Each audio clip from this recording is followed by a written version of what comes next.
네, 5월 17일 원내대 집회 시작하겠습니다. 어제 문재인 대통령이 적극적 재정 투입을 다시 한번 주문했습니다. 위험한 주문입니다. 위기 원인 진단이 틀렸으니 엉뚱한 처방을 하는 것입니다. 문 대통령은 나라 살림도 기계처럼 적극적으로 지출할 때가 있고 그러지 말아야 할 때가 있다 이렇게 이야기했습니다. 또 우리 국가재정이 매우 건전한 편이라고 얘기했습니다. 모두 틀렸습니다. 재정은 알뜰하게 합리적으로 필요한 곳에 써야 합니다. 흥청망청 지출을 해도 되는 그런 데는 없습니다. 경제 상황에 관계없이 재정 건전성은 언제나 중요합니다. 우리 국가재정 결코 건전하지 못합니다. 국가 부채가 1,700조 원이고 국세 수입이 줄고 있습니다. 사회부담성 기금도 급속도로 고갈되고 있습니다. 이런 암울한 소식이 문재인 대통령 귀에는 들리지 않는지 묻고 싶습니다. 경기 변동에 따라 적극적 경기 부양책을 써야 할 때도 있겠습니다만 지금 이 상황에 대한민국 경제 상황에 있어서 사실 단기적 처방일 뿐입니다. 중증 단기적 처방일 뿐입니다. 지금 한국 경제 위기는 크게 세 가지입니다. 규제와 반기업 정책에 따른 산업 경쟁력의 위기, 강성 노조, 호신적 노사 문화에 따른 고용과 투자의 위기, 그리고 정부의 무분별한 개입에 따른 시장의 위기입니다. 이 세 가지 원인을 걷어내지 않는 한 어떠한 재정 살포도 세금 투입도 경제를 살리지 못합니다. 안타깝게도 이 정부는 3대 위기를 오히려 가중시킵니다. 소득주도 성장에 따른 시장 불안은 심각하고 합니다. 문재인 대통령의 이 임금 5분위 배율이 역대 최저로 낮아졌다는 것은 한마디로 말도 안 되는 통계를 기초로 한 것 다 아실 겁니다. 실직자하고 자영업자는 빼버린 그런 통계입니다. 어제 대통령께서 이런 말씀하실 때 KDI는 현재 경제 성장률 둔화가 구조적 요인일 경우 확장적 재정 정책이 오히려 중장기적으로 부담이 될 수 있다. 이렇게 대통령의 견해와 반대되는 이야기 하고 있습니다. 국책연구기관마저 정권에 대해서 쓴소리를 이야기하고 있는 것입니다. 모두가 정답을 아는데 문재인 대통령만 정답이 아닌 오답을 고집합니다. 이제 다시 한번 요청합니다. 경제 위기 진단을 위한 위기 진단에 대한 국민 대토론회를 어제 제안했습니다. 다시 한번 말씀드립니다. 경제 위기 진단 국민 대토론회 빨리 열어주실 것을 말씀드립니다. 정부는 더 이상 우물안 개구리 회의를 그만하고 국민 앞으로 당당히 나오십시오. 내일 저희 당의 지도부는 광주 민주화 운동 기념식에 참석합니다. 대한민국은 2차 세계대전 이후에 산업화와 민주화라는 두 가지를 모두 달성한 유일한 나라입니다. 대한민국의 역사는 그래서 위대합니다. 그 민주화의 중심에 5.18 민주화 운동이 있다고 생각합니다. 그래서 저희 당은 그동안 김영삼 대통령 때 1993년 5.13 특별 담화를 통해서 문민정부는 5.18 광주 민주화운동의 연장선상에 있는 정부라고 선언하고 5.18 민주무효역을 조성하는 것을 발표한 뒤 4년 만에 국립묘지를 완성했습니다. 또 5.18 특별법 제정을 결단하고 당시 집권 여당인 민자당의 법률 제정을 지시하여 5.18 민주화 운동에 관한 특별법을 제정하게 됩니다. 결국 5.18 광주 민주화 운동을 최초로 인정한 것은 자유한국당의 전신이고 또 전신인 정당이고 또 자유한국당 출신의 대통령 김영삼 대통령입니다. 저희는 그 정신을 이어가고 있다는 말씀을 다시 한번 드립니다.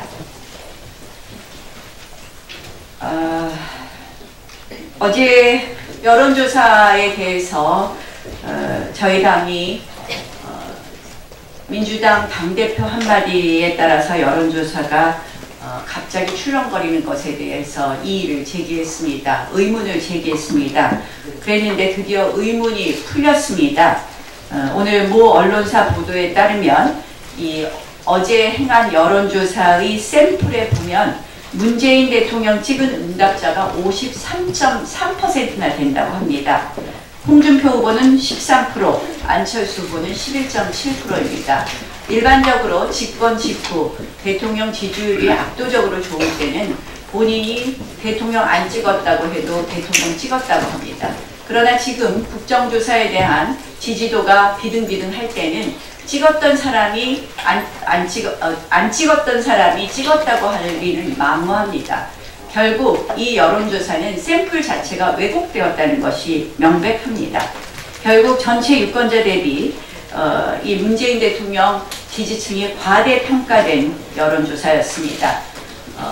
저희는 이 여론조사의 왜곡에 대해서 대비하기 위해서 이 선거 및 정치 관련 여론조사 자료의 보관 기간을 10년으로 하고 미보관 시 처벌을 강화하는 공직선거법 개정안을 내놓았습니다. 민주당에게 촉구합니다. 본인들이 여론조사를 또 다른 여론조작으로 사용하지 않는다면 저희 법안을 통과시키는 데 협조해 줄 것을 요청합니다. 민노총 장악의 일부 언론과 포털의 자유한국당 극우 막말 프레임이 도를 넘었습니다. 막말이 뭘까요? 막말은 결국 모두에게 혐오감을 주는 용어를 의도적으로 상대방을 비하하기 위해 하는 목적으로 사용하는 것이 막말이라고 생각을 합니다. 지금 자유한국당 막말정당 프레임 씌우기에 지금 모두들 혈안이 되었습니다. 제가 지난주 대구에서 발언할 때 저는 이미 충분히 말씀드린 것처럼 그 단어의 뜻을 문재인 대통령 극렬 지지자를 표현하는 용어 정도로 생각했습니다. 결국 그 뜻은 저희 당 국회의원들 모두도 그냥 문재인 대통령의 극렬 지지자를 표현하는 문파와 같은 용어이다 정도로 생각을 했기 때문에 또 일반 국민도 그 용어의 뜻은 그렇게 생각했습니다. 그래서 네이버 실시간 검색어에 보면 뭐의 뜻 이것이 실시간 검색어로 올라가 있었습니다. 결국 일반 국민들이 그 용어를 썼을 때 비하 용어라고 생각하지 못했다는 것이고 그렇다면 혐오감을 주는 것이라고 생각 못했다는 것입니다. 그러나 저는 그럼에도 불구하고 그것이 또 일부 국어사전에는 다른 용어로 쓰였습니다. 그러나 그럼에도 불구하고 그런 뜻으로 통용되기도 한다. 비속어로도 통용된다는 뜻에서 그렇게 또 사용된다고 하기 때문에 즉각 사과했습니다. 그런데 지난주 내내 방송, 신문, 사설, 포털 또 민주당은 뭐 규탄대회까지 하면서 극우 막말 프레임을 썼습니다. 제가 비속어인 줄 알았으면 썼겠습니까? 그런데 저는 재미있는 것이 어제 우리 당 김연아 원내대변인이 이정미 의원의 황교안 당대표에 대한 이정미 대표의 황교안 당대표에 대한 뭐라는 단어에 대해서 민주당의 표창원 의원이 이것은 의학적 용어라고 변명하는 것에 대해서 그렇다면 그것이 부적절하다고 지적하는데도 계속 표창원 의원이 방어하자 그렇다면 우리가 문재인 대통령에 대해서도 뭐라고 할 수 있는 거 아니냐 이렇게 발언한 것이었습니다. 저는 지금 보면 이것에 대한 보도 내용을 보면 이렇습니다. 이정미 대표의 뭐라는 사이코패스라는 그 표현에 대해서는 그날 KBS 보도하지 않았습니다. SBS도 보도하지 않았습니다. MBC만 보도했습니다. 어제 김연아 의원이 그 발언을 하자 일제히 묶어서 막말하면서 KBS, SBS, MBC 다 같이 보도했습니다. 네이버는 그동안 어떻게 했느냐? 제가 발언한 건 일주일 내내 참으로 묶어서 얘기하고 있습니다. 한 참으로 얘기하고요. 이정미 의원 대표가 사이코패스 발언했을 때는 네이버에 참으로 묶여져 있는 기사 수가 많지 않았습니다. 김연아 대변인이 어제 하자마자 네이버에 뭐 참으로 묶여있는 기사 수가 5건 이상 되었던 것으로 보입니다. 결국 저는 구체적인 이 수치를 보면 또 하나 재밌는 것은 민주당은 이정미 대표의 사이코패스에 대해서는 아예 논평조차 하지 않았습니다. 그런데 어제 김연아 대변인 이야기 나오니까 즉각적으로 논평을 하고 왔습니다. 드루킹 판결에 보면 이런 이야기가 나옵니다. 그들끼리 한 것에 드루킹이 진술한 것의 판결문에 보면 김경수가 언급한 건데 네이버에는 우리 정보원이 있다라는 언급이 있습니다. 그 정보원이 지금 네이버를 떠났는지 아직도 네이버 내부에 있는지 잘 모르겠습니다. 이 언론의 과정을 보면 민주당은 본인들 스스로 막말의 정당입니다.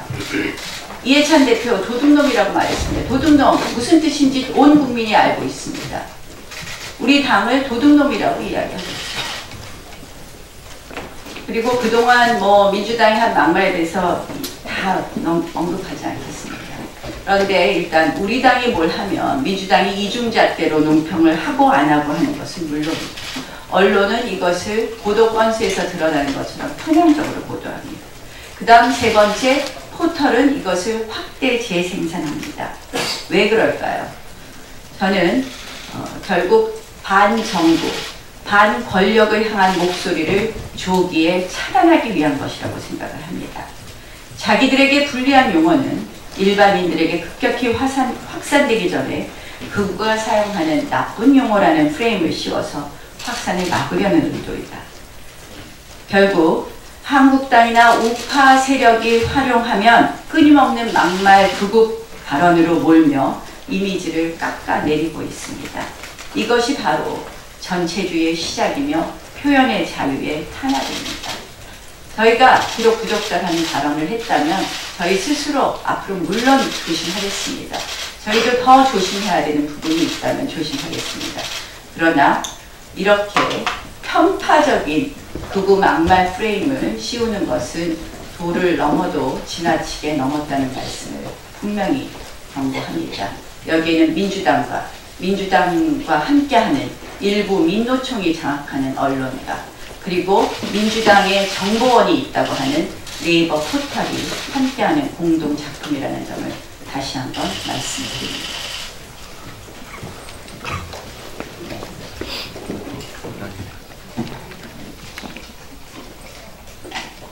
네, 한 가지 빠진 것 같습니다.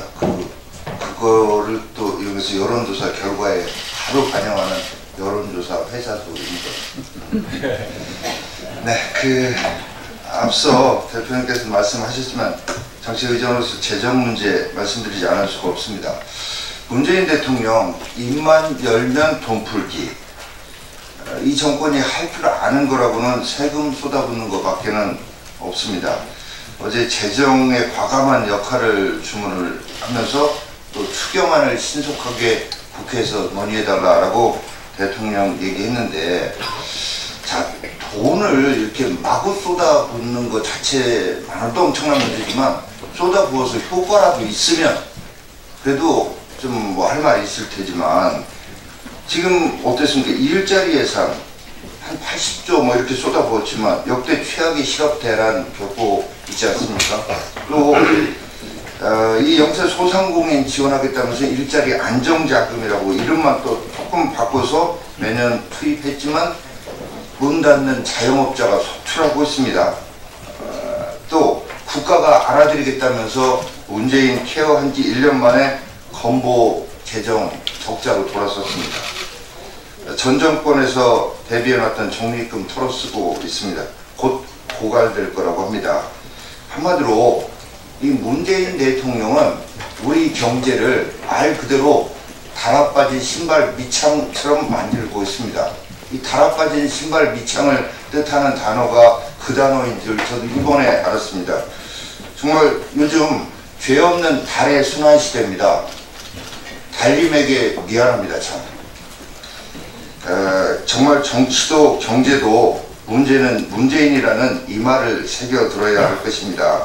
이러면서 참으로 후한무치하게 추경 얘기를 했는데, 추경 얘기를 하는 것에 대해서 이 국회를 이렇게 난장판으로 만드는 돌격명령을 내린 대통령이 지금 뻔뻔스럽게 국회에 추경 얘기를 하는 것 자체도 정치 도의적으로 있을 수 없는 일이지만, 본인 입으로 국가 재정이 건전하고 우리 경제가 성공으로 가고 있다라고 얘기하면서 뭔 아주 경제 급박한 위기에서 편성하는 추경을 편성해달라고 얘기하는 이 논리적으로 앞뒤가 맞지 않는 얘기를 하는 걸 보면 우리 대통령의 상황 인지 능력에 심각한 결함이 있다. 뭔가가 이 문제가 지금 있다. 정말 인지 능력에 문제가 있다라고 볼 수밖에 없다는 점을 지적합니다. 자, 트럼프 대통령 미국 6월 달에 국빈 방문한다라고 청와대에서 밝혔는데, 발표 시점 그리고 방한 일자, 발표 내용 다 이상합니다. 시점 새벽 5시에 공지 문자가 발송됐다고 하는데 1시간 빨리 미국 백악관에서 서면 발표문을 낸 뒤여서 아마 부랴부랴 서두른 걸로 보여집니다. 이거 청와대에서 한미 간의 협의해서 발표 시점을 정했다고 했는데, 지금까지 외교 관리에 보면은 엠바고를 걸고 나서 미리 공지를 해왔다는 점과 너무나 다릅니다.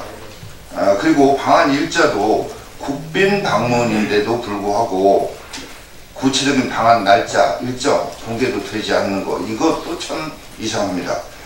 발표 내용을 보면 백악관은 FFVD를 위한 긴밀한 조율, 이걸 하기 위해서 방한한다라고 비핵화 의지를 밝혔는데, 청와대는 한반도의 완전한 비핵화를 통한 항구적 평화체제 구축이라고 얘기했는데, 이 한반도의 완전한 비핵화는 김정은이가 얘기하는, 또 그 전에 그 아버지, 할아버지들이 얘기했던 조선반도 비핵화 이 편을 드는 것인가.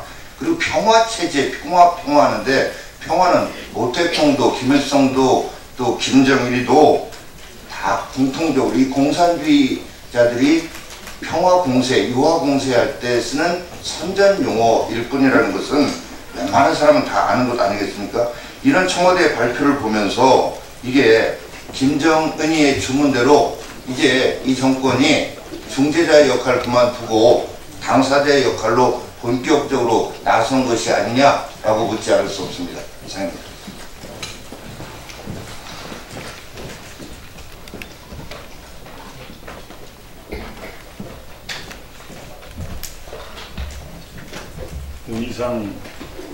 문희상 국회의장이 국회가 빨리 정상화되어야 된다고 방문한 오신환 원내대표에게 이렇게 말을 했습니다. 좀 염치가 없습니다. 문희상 의장은 바로 패스트트랙의 중심에 있었던 파행의 당사자입니다. 이제 마치 파행의 중재자인 것처럼 의장은 말씀하시는데 그런 자격이 없다는 말씀드립니다. 문희상 의장은 굉장히 중요한 시점에 국회법에 어긋난 사보임을 결재함으로써 바로 패스트트랙이 이루어지는 그런 역할을 했던 당사자이고 중심인물이다, 이런 말씀드립니다. 오신환 원내대표에게 미안하고 그랬다라고 이야기를 했는데, 왜 미안했는지에 대해서 명확하지 않습니다. 병원까지 찾아와서 미안했다는 것인지 아니면 잘못된 사보임을 해서 미안했다는 것인지 명쾌하지 않습니다. 지금이라도 문희상 의장은 잘못된 사보임에 대해서 온 국민과 또 국회의원 모두에게 사과해야 된다고 생각됩니다. 중재자로서 자격이 없습니다. 바른미래당은 이제 또 사보임을 원래대로 바꾸겠다고 합니다. 문희상 의장 어떻게 결재하실지 저희들 지켜보겠습니다. 윤병세 전 외교부 장관이 소위 징용재판 거래 의혹에 증인으로 출석을 했습니다. 윤병세 장관은 현재 진행되고 있는 재판이 한일 외교를 심하게 침해하는 비밀사항이 있어서 비공개로 해달라고 했는데 이 재판부와 이 검찰은 공개로 진행했습니다. 검찰은 작년 8월 외교부를 압수수색해서 2급 비문 등 외교 기밀 문서를 가져갔고 그걸 재판을 통해서 공개했습니다. 아신 바와 같이 외교 기밀은 현행법상 30년이 지나야 공개가 가능합니다. 이번에 공개한 문건 대부분 5년 내지 6년 전에 작성된 것입니다. 그 내용은 일본이 강제징용 배상 문제를 국제사법재판소에 제소할 경우 한국 외교부가 부정적인 결과를 예상했다는 사실이 공개가 되어 있습니다. 한일 관계가 파탄으로 가고 있는 가운데 우리 외교부의 외교는 보이지 않고 적폐청산이 우선되고 있습니다. 일본 기업의 국내 자산에 대한 가압류가 이루어지고 있습니다만 우리 정부는 대책이 없습니다. 이런 상황이니 다음 달 28일 날 일본에서 열리는 G20 회의에서 한일 정상회담이 열리지 않을 것이라는 일본 측의 엄포가 있는 것도 정말 부끄럽고 정말 외교 부재라고 저는 생각됩니다. 외교가 다시 복원될 수 있도록 또 외교 문서가 법정에서 공개되지 않도록 외교부가 나서고 이 정부가 고쳐야 된다고 생각합니다. 윤상현 의원.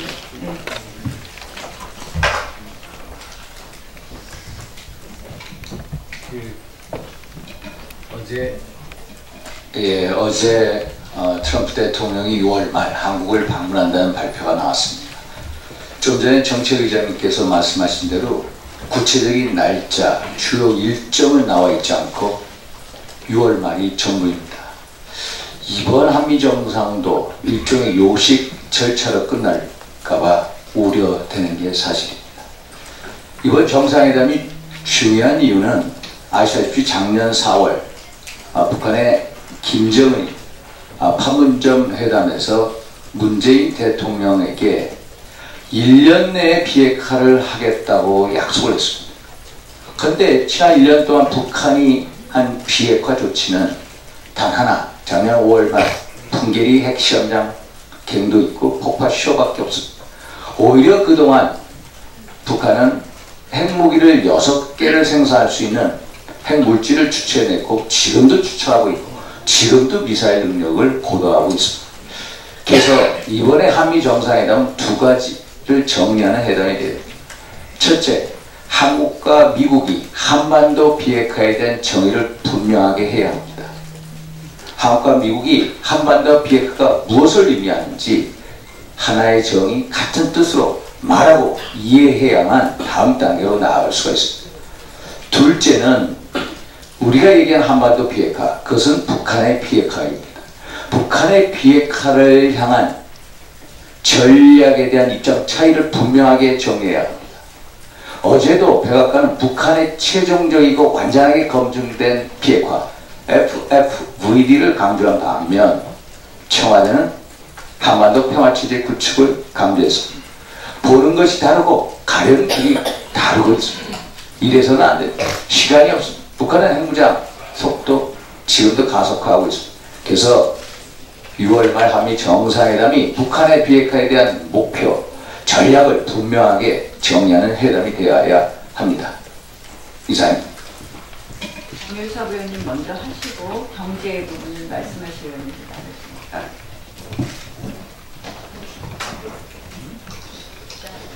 예. 한 번은 짚고 넘어가야 할 문제라서 말씀드리겠습니다. 지난 4월 25일 18시 50분 문희상 국회의장은 국회법 제143조에 의한 경호권을 발동하였습니다. 제가 국회 사무처에 확인한 바에 의하면 이번 경호권 발동은 1987년 현행헌법이 제정된 후 최초의 경호권 발동입니다. 즉 민주화 후 그 어느 국회의장도 단 한 번도 발동하지 않은 경호권을 문희상 국회의장이 발동한 것입니다. 대한민국 헌정사상 국회 경호권 발동은 5차례, 질서유지권 발동은 16차례 있었습니다. 경호권 발동 5번 중 3번은 1960년 이전에 있었고 다른 2번은 1979년 김영삼 총재 제명 때와 1986년 유성환 의원 국가보안법 체포동의안 처리 때입니다. 그 이외에는 전부 국회법 제145조에 의한 질서유지권 발동이었습니다. 1987년 직선제 개헌 이후 경찰병력이 동원될 수 있는 경호권 발동은 신중을 기하고 자제하는 여야 간의 컨센서스가 있었다고 볼 수 있습니다. 뿐만 아니라 이번 문희상 의장의 경호권 발동은 원인 무효 요소가 있습니다. 본 의원이 경호권 발동의 기준과 절차에 대한 자료 요구에 대해 국회 사무처는 국회의장 고유의 권한으로 절차 관련 규정이 없음이라고 답변해 왔으나 판례 서울 남부지법 2010년 1월 14일 선고 2009 고단 215에 따르면 국회법 제143조의 경호권은 국회의장이 그 발동을 위해서는 사전에 국회 운영위원회의 동의를 얻어야 한다고 판시하고 있습니다. 하지만 국회 운영위원회는 지난 4월 4일 이후 개최된 바가 없습니다. 따라서 이번 문희상 국회의장의 경호권 발동은 그 정당성에 다툼이 있을 수밖에 없습니다. 국회법 제145조의 질서유지권도 질서문란 행위에 대해 먼저 경고 또는 제지한 후 이에 응하지 않을 때 퇴장시키도록 되어 있습니다. 그만큼 엄중한 절차에 따라서 행해져야 합니다. 하지만 4월 25일 문희상 국회의장은 국회법 제48조 제6항을 위반하여 본인이 원하지 않음에도 불구하고 사개특위위원을 하루에 2번이나 사보임 허가하는 등 국회법을 위반하였고 경호권 발동도 병사에서 아무 사전 예고나 절차 없이 발동하였습니다. 이것은 분명히 가인 경호권 발동입니다. 이러한 원인 무효성이 있는 문희상 국회의장의 경호권 발동으로 국회 내 빠르와 망치가 반입되었고 우리 당 박대훈, 김승희, 최현애, 박덕흠, 이철규, 김영태 의원이 심하게 다쳤고 당직자 보좌진까지 40여 명이 상해를 입었으며 휴대폰 5개, 스마트워치 3개, 구두, 원피스, 자켓 상의, 정장 바지가 찢어지는 등의 재산상 손해가 발생하였습니다. 정파적 이해관계를 떠나 국회를 중립적으로 운영해야 할 국회의장이 지난 4월 25일 여당과 청와대의 지시에 따라 움직이는 꼭두가시 노릇을 하였습니다. 저는 왜 문희상 국회의장이 경호권 발동에 관한 협의나 사전 경고 없이 무리하게 발동하였는지 직접 해명해 주실 것을 요구합니다. 1987년 현행헌법 제정 후 처음 발동된 경호권이기 때문에 차후에 동일한 사태를 예방하기 위해서라도 이번 기회에 경호권 발동 절차와 책임에 대해 확실히 해두어야 합니다. 그리고 국회의장을 제대로 보좌하지 못한 유인태 국회 사무총장을 비롯해 해당 경호권 발동에 가담했던 권영진 의사국장, 최오호 경호기획관 등에 대해서는 신분상 조치, 이들이 입힌 피해에 대하여 구상권 행사를 요구하는 바입니다. 이현재 의원님. 이현재 의원님, 네.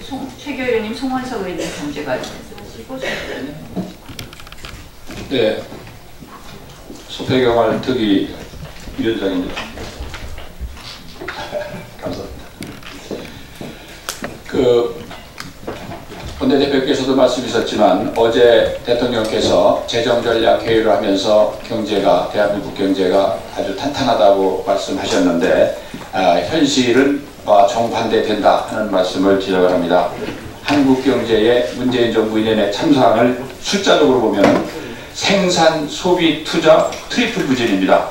산업 생산 지난 1사분기 마이너스 0.1%, 설비 투자 마이너스 19.5%, 소매 판매는 소비는 1.7%. 특히 중요한 건 설비 투자가 마이너스 19%라고 하는 것은 앞으로 성장 잠재력을 대폭 낮춘다는 측면에서 큰 위기다.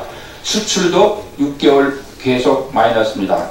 제조업 가동률은 71%로 IMF 위기 67% 이후에 가장 최저로 낚이고 있습니다. 또 우리 기업들이 해외 탈출이 연속되고 있습니다. 지금 16년 396억 불 해외 투자가 매년 50억 불씩 늘어나서 5조입니다. 5조씩 늘어나서 작년에는 498억 불이 늘어나고 있습니다. 이런 결과로 인해서 10년 만에 최저 성장 쇼크 1, 4분기가 마이너스 0.3%가 된 바가 있습니다. 우리 경제 성장률 수치로 보면은 우리 한국 경제가 한국은행에서는 이제 성장률을 2.9%로 했다가 작년 10월에는 2.7%, 금년 4월에는 2.6%로 뒤따라가며 낮추고 있습니다. 노무라증권에서는 우리 성장률을 작년에 2.4%에서 금년 4월에 1.8%로 낮췄습니다. 노무라증권 연구소의 이 보고서가 중요한 의미를 갖는 것은 1998년 IMF 때 대우그룹이 비상벨이 울리고 있다가는 4쪽짜리 보고서를 낸 10달 후에 5대 그룹 중에 2위인 대우가 무너졌다는 것입니다.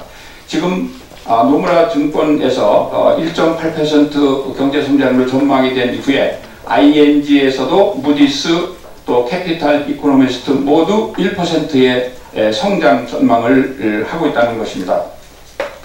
그 OECD 중에 회원국 중에서 우리 순위를 보면 16년에 11위가 지금 18위로 떨어졌다는 것입니다. 우리 한국 경제가 이렇게 후퇴하고 있는데 미국은 어떠냐? 3.2% 성장하고 있고 중국은 6.4% 성장하고 있습니다. 그런데 정부는 해외 탐망하고 있고 더 큰 문제는 모두가 낙관론이라는 겁니다. 부총리는 성장률 목표치 수정 계획이 없다. 또 대통령께서는 펀더멘털이 튼튼하다. 그 20년 전 IMF 위기 때도 경제부총리가 펀더멘털 튼튼하다고 하다가 그 날벼락을 맞았지 않습니까? 지금 우리 한국 경제의 문제는 경제 위기로 안 보는 것이 위기다. 이렇게 말씀드리겠습니다. 98년 노무라 보고서가 나왔을 때는 지금 정부는 구조조정, 또 기업은 자구노력, 노동자는 정리해고를 통해서 우리 한국 경제를 개혁을 했습니다. 그런데 지금 청와대나 정부는 저성장, 경제 위기를 또 이 한국 경제에 비상벨이 울리고 있는데도 극복할 생각조차 없이 대통령은 위기설은 근거 없다고 하면서 우리 원내대표께서 말씀하셨듯이 어제 재정전략회의에서 재정을 과감히 풀겠다 이렇게 역방향으로 또 강성노조는 양보는커녕 계속 기업에 또 양보를 하지 않고 기업은 해외로 탈출하고 있습니다. 이러한 위기를 우리가 극복하기 위해서는 정부, 여당 모두가 나설 것을 강력히 촉구합니다. 우선 문재인 정부의 소득주도 성장은 이미 실패했다는 것이 여러 차례 지적이 됐습니다. 이제 소득주도 성장을 즉각 폐기하고 생산성 주도 성장으로 과감하게 전환할 것을 촉구합니다. 지금 KDI에서도 현 수준으로 생산성이 간다면은 20년대에 1% 성장을 할 것이라고 KDI마저 경고를 하고 있습니다. 두 번째, 소득 중성 성장의 실패에 책임이 되었던 최저임금을 내년에는 동결할 것을 제안하고 52시간 시행에 따라서 많은 부작용이 나타나고 있습니다. 특례업종을 확대하고 탄력근로제도 1년으로 하는 노동의 유연성 제고에 나서야 됩니다. 세 번째로 기업 활동을 위축시키는 각종 법안이 나와 있습니다. 예를 들어서 삼법 같은 경우입니다. 이러한 반기업 정서를 개선하는 이러한 법을 과감하게 폐지하고 기업 활력을 제고하는 그러한 법을 제정을 통해서 우리 기업의 길을 살림으로써 이러한 경제 참상을 위기를 극복하는 할 것을 정부 여당에 강력히 촉구합니다.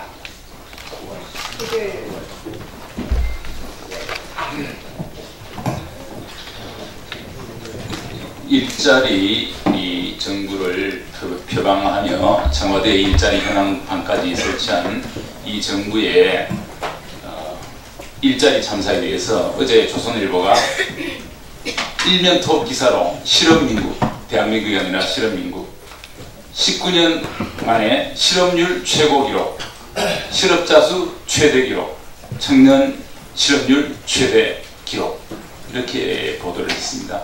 그 구체적인 내역을 한번 보겠습니다. 일자리 증감 현황판만 보면 일자리가 이렇게 많이 줄어들었다가 조금 늘어나는 것으로 보입니다.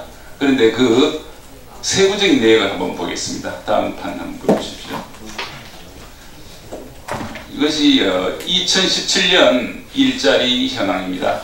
2017년 일자리가 31만 6천 개가 증가했습니다. 그런데 그 내용을 보면 35시간 이하 취업자는 오히려 9만 5천 명이 줄었고 36시간 이상 제대로 된 일자리가 42만 개가 늘었습니다. 다음 2018년 어떻게 되었느냐, 반대로 35시간 이하 단기 일자리가 87만 명이 늘고 36시간 이상 제대로 된 일자리는 80만 개가 없어졌습니다. 이것은 일자리가 80만 개가 없어졌다는 것을 의미하는 겁니다. 다음 표 보여주십시오.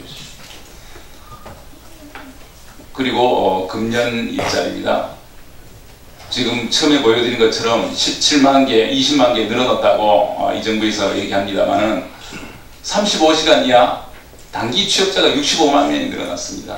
36시간 이상 취업자는 43만 6천 명이 줄었습니다. 자, 이 차이 15만 명, 20만 명, 지금 보면 22만 명 차이 나죠? 22만 명이 늘은 겁니까? 43만 명 줄은 겁니다. 예. 다음.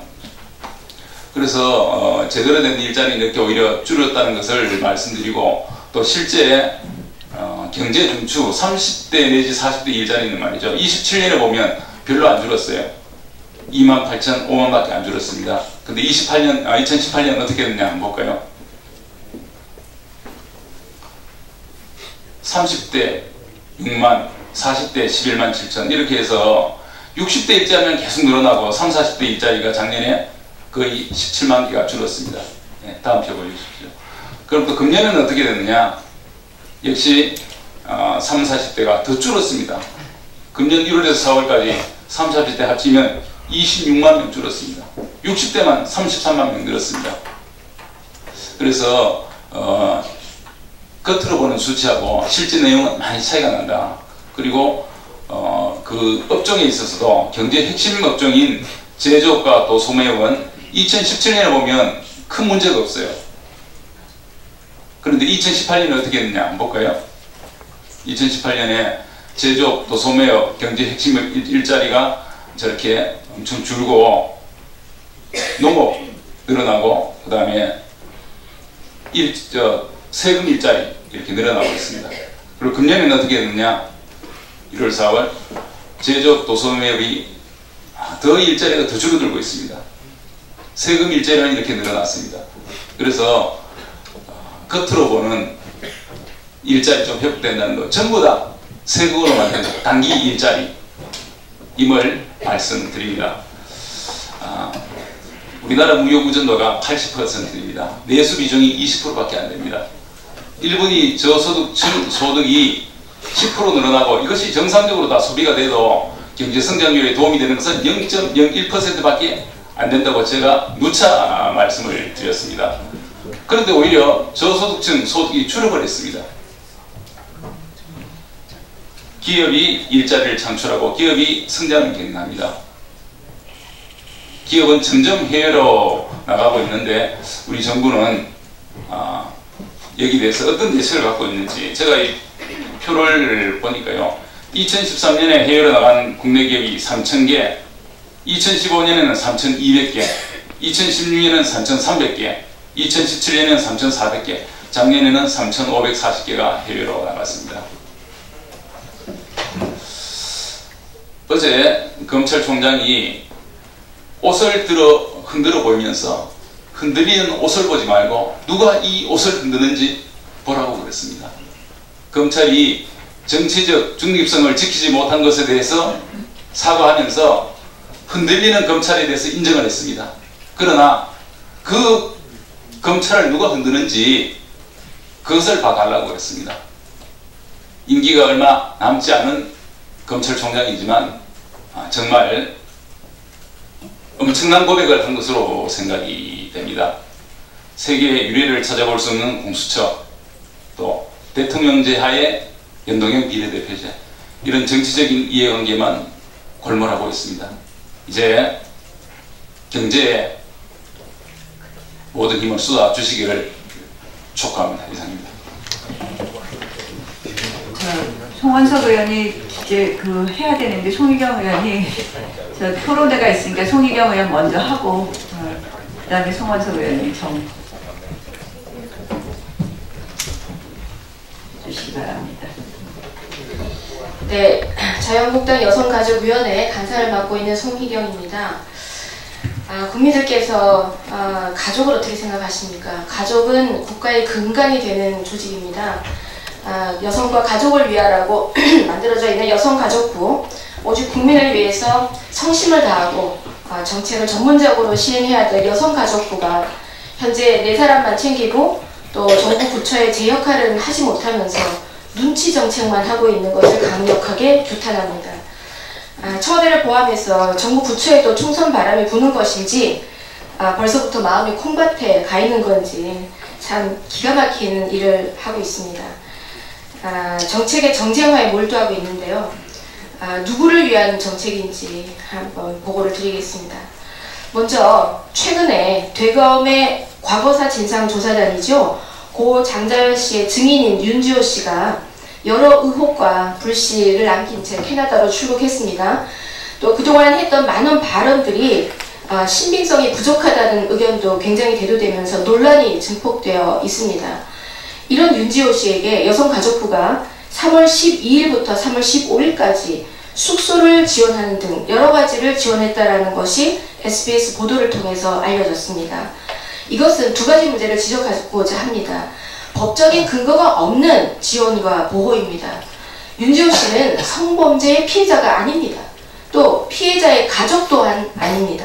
또한 미투를 증언하는 과정에서 그 조직에서 불이익을 받은 2차 피해자도 더더구나 아닙니다. 이런 물론 제보자이죠. 이런 윤지호 씨를 여성가족부가 국민의 혈세로 보호할 아무런 법적 근거가 없다는 말씀을 드립니다. 2번째, 이것도 모자라서 익명의 후원금으로 집행을 했습니다.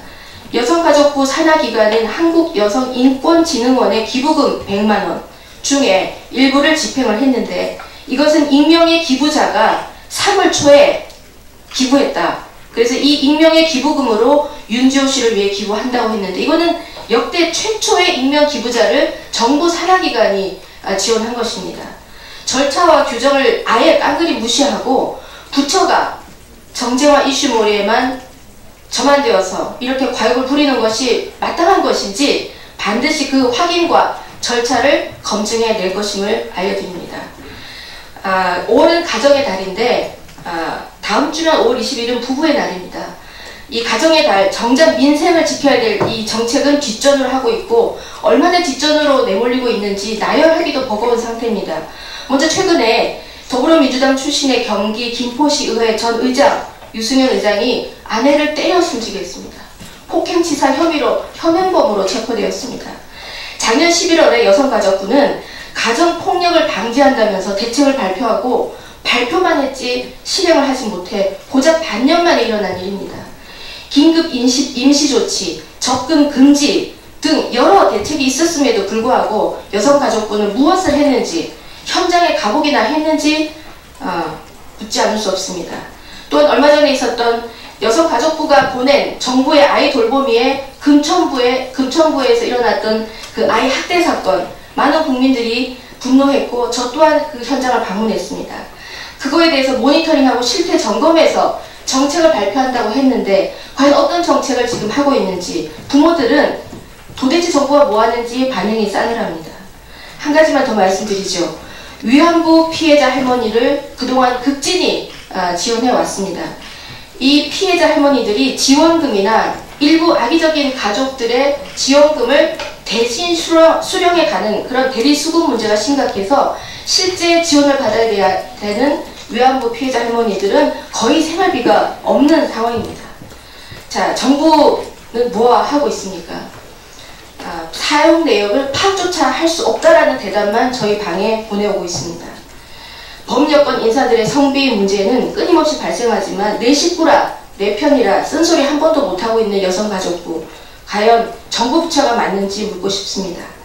특히 국가의 근본이 되는 가정을 건강한 가정으로 만들어야 되는 여성가족부가 국민 혈세로 민생을 챙겨야 할 정부 부처가 법적 근거 없는 지원, 그리고 이슈몰이, 경고망동해도 되는 것이 타당한지 자유한국당은 묵과하지 않겠습니다. 철저히 감시하고 강력히 규탄할 것임을 경고합니다.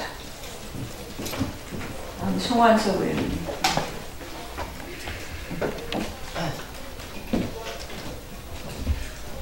예, 어저께 재정전략회의가 있었습니다. 재정전략회의에서 청와대에서는 우리 거시경제가 굉장히 탄탄하다. 그렇기 때문에 우리의 경제력에 자신감을 가져도 좋을 것이다. 이렇게 발언을 하였습니다. 이러한 안이한 경제 인식에 대해서 심각한 우려를 표명하지 않을 수가 없습니다. 마치 양치기 소년을 보는 것 같아 걱정이 상당히 많습니다. 대표적인 대통령의 경제성과 관련 발언을 몇 가지만 말씀드리겠습니다. 2018년 11월 달에 정기국회에서 예산안 제출과 관련해서 시정연설을 하면서 당시에도 우리 경제 성장률이 OECD 중에서도 높은 편이다. 이렇게 발언을 했습니다. 최근에 와서 5월 9일 취임 2주년 대담에서 한국은 고성장 국가로 미국 다음으로 성장률이 높았고 그런 추세가 계속될 것이다. 이런 발언을 한 바 있습니다. 또 5월 14일 중소기업인 대회에서 우리 경제는 총체적으로 보아서 성공으로 나아가고 있다. 이렇게 얘기를 하고 있습니다. 이 말을 믿을 국민이 도대체 얼마나 되겠습니까? 지금 성장률은 전분기 대비해서 역성장 마이너스 0.3% 성장에 그쳤습니다. 일자리는 4월달 고용 동향에 따라서 다소 회복이 되는 2월 3월에서 회복되는 국면 20만 명, 25만 명 가다가 17만 명으로 다시 주저앉았죠. 그 내용을 보면 더 심각한 문제입니다. 최근의 자료에 보면 내용상으로 농림업 분야가 지속적으로 증가를 하고 있고 제조업 분야는 지속적으로 감소하고 있습니다. 또 경제의 허리라고 할 수 있는 30대와 40대의 실업자가 지금 지속적으로 감소하고 있습니다. 특히 최근에 와서는 20만 명 훌쩍 넘게 마이너스로 가고 있습니다. 이런 중요한 부분을 간과하고 있는 것 아닌가 하는 걱정이 앞섭니다. 또한 청와대에서 인식하고 있는 것 중에는 청년과 관련해서 청년 고용률이 0.9%포인트 증가했다 하는 아주 좋은 지표만 보고 싶은 지표만 보려고 합니다. 그런데 청년 체감 실업률은 역대 최고치인 25.2%를 나타내고 있습니다. 거기에 실업급여 지급액이 사상 처음으로 7천억 원대에 들어갔고 이 실업급여가 부족할 것이다. 금년도 중에도 10만 7천 명 정도가 더 실업자가 발생할 것이다. 이런 전제하에 추경해서 8,400억 정도의 예산을 더 추가 확보하겠다고 지금 국회 심사를 기다리고 있는 상황입니다. 대통령께서는 계속 신설법인이 사상 최대이다. 또 새로운 벤처붐이 형성되고 있다. 이렇게 언급을 하고 있습니다. 그렇지만 한쪽만 보고 다른 쪽은 보지 않는 문제가 있죠. 자영업자의 폐업률이 무려 88%에 이릅니다. 그만큼 폐업하고 나가는, 그래서 경기가 굉장히 안 좋다는 것을 몸으로 체감하는 분들이 많다는 뜻인데 이러한 부분은 보지 않는 것 같습니다. 재정전략회의에서 또 다른 내용들이 또 나왔습니다. 이 재정전략회의라고 하는 것은 향후 5개년간의 재정운용 규모와 그 방향을 결정하는 대단히 중요한 회의입니다. 사실상 내년도 전체 대체적인 예산의 얼개가 결정이 되는 그런 회의입니다. 거기에서도 우리에게 가장 중요한 기술혁신이라든지 산업구조개혁이라든지 미래산업의 경쟁력을 키우기 위한 그런 투자, 재정투자 및 민간투자 유도에 대한 정책 부분은 보이지 않고 주요한 내용이 복지 확대, 그 다음에 일자리, 재정으로 하는 재정 일자리 확대, 그리고 소득 주도 실패를 덮기 위한 사회 안전망 강화, 이런 부분만 주로 얘기가 되고 있습니다. 전체적으로 재정 중독 현상이 굉장히 심각하고 그 세수 자체가 2017년, 2018년도에는 굉장히 여건이 좋았습니다. 그렇지만 금년도에는 무려 작년보다도 지금 8천억 정도가 세수 결손이 나타나고 있다 하는 이미 보도가 있었습니다. 이런 상황에서 또 재정의 역할을 대폭 강화해야 되겠다라고 얘기합니다. 작년도에 발표한 5개년 계획에 따라서도 이미 재정지출 증가율을 7.3% 가까이 하는 것으로 이미 대폭 재정지출 증가를 높여놨습니다. 여기에서 더 재정지출 증가율을 높인다고 한다면 슈퍼 예산이 아니라 울트라 슈퍼 예산이 될 것입니다. 내년도에는 500조를 훌쩍 넘어서 510조에 육박하지 않을까 이렇게 걱정이 됩니다. 세수는 부족한데 재정지출을 늘린다는 것은 어떤 의미를 가지는 것이냐.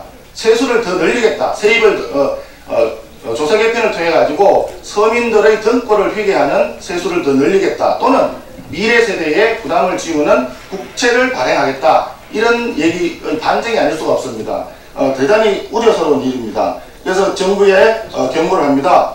재정의 적극적 역할이 필요한 시기도 물론 있습니다. 그러한 측면도 있을 겁니다. 그렇지만 재정의 내용은 정말 주도 면밀하게 잘 살펴서 누수를 방지하고 국가의 미래 경쟁력을 키울 수 있는 그런 쪽으로 투자가 되도록 해야 합니다. 정부의 각성을 다시 한번 강력히 촉구합니다.